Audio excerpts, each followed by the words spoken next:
12 volt battery অথবা 3 volt অথবা 5 volt ব্যাটারির জন্য সবথেকে যদি ভালো একটা চার্জারের কথা বলেন, তাহলে আমি বলবো যে এই পাওয়ার সাপ্লাইটিকে আপনাকে ট্রাই করতে। দেখা যায় আমরা বাসা বাড়িতে যেসব 12 ভোল্টের অথবা 3 ভোল্টের অথবা 5 ভোল্টের ব্যাটারির জন্য যেসব চার্জার ইউজ করি তা প্রায় নষ্ট হয়ে যায়, অথবা 2 মাস গেল বা 3 মাস গেল তারপর নষ্ট হয়ে যায়। এই সমস্যাটা আমাদের সবারই দেখা দেয়। এই সমস্যা থেকে আমি যেটা মনে করি, আপনি পার্সোনালি আমি পার্সোনালি এইটা ইউজ করি, এই যে 400 ওয়াটের একটা পাওয়ার সাপ্লাই। এই পাওয়ার সাপ্লাইটা থেকে আমি যেটা পাই এটা আসলে চার্জার না ঠিক, আমি এটাকে চার্জার হিসেবে ইউজ করি। আপনাকে এটা থেকে আপনি 3 ভোল্ট, 5 ভোল্ট, 12 ভোল্ট পাবেন।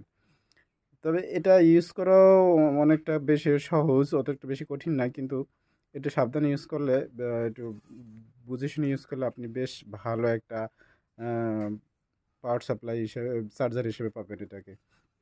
আর গরমের কথা বলেন, বা চার্জার অনেক সময় দেখা যায় হিট হয়ে যায়, অত্যাধিক মাত্রায় গরম হয়ে যায়, এই ধরনের কোনো সমস্যা তো থাকবেই না এটার ভিতরে।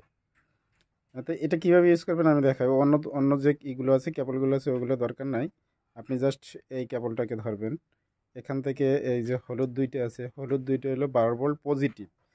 এই দুইটা দুইটা 12 ভোল্ট ব্যাটারি যদি চার্জ করতে চান, তাহলে এই দুইটাকে কেটে এক করে নেবেন। এক করে উম, এই যে দেখেন আমি করছি যেটা, এক করে লাগিয়ে দিবেন।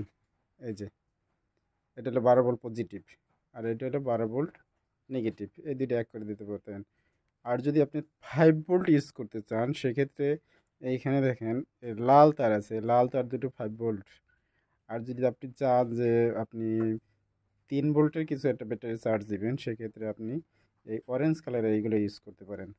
আর নেগেটিভ হিসেবে, নিউট্রাল হিসেবে এই কালো তারগুলো ইউজ করবেন।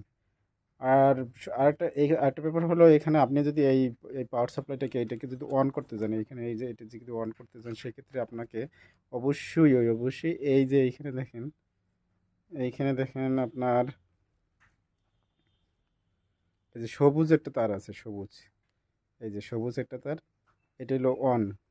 এই সবুজ আর এই ব্ল্যাক কালার, এই দুইটা তার আপনাকে আপনাকে জয়েন করে দিতে হবে। মানে এই দুইটা যদি আপনি কেটে যদি জয়েন না করে দেন এইরকমের, তাহলে এইটা পাওয়ার সাপ্লাইটা কিন্তু অন হবে না। এই জন্য এটাকে অন করতেই হবে। ঠিক আছে, অন করতে হলে আপনাকে এই দুইটা কেটে অন করে দিতে হবে।